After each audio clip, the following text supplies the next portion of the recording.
ছড়ার জলে তলিয়ে গেল শিশুর দেহ।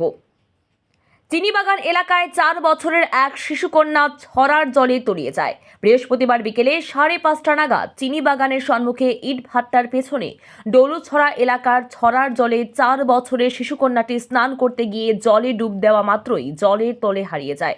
খবর পেয়ে ঘটনাস্থলে ছুটে যায় দমকল বাহিনীর কর্মীরা এবং কৈলাসহর থানার পুলিশ। দীর্ঘ সময় চেষ্টা চালিয়েও উদ্ধার করা যায়নি শিশুটির দেহ।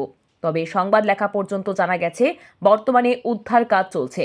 ঘটনার পরিপ্রেক্ষিতে গোটা এলাকায় যেন তীব্র চাঞ্চল্য দেখা দেয়।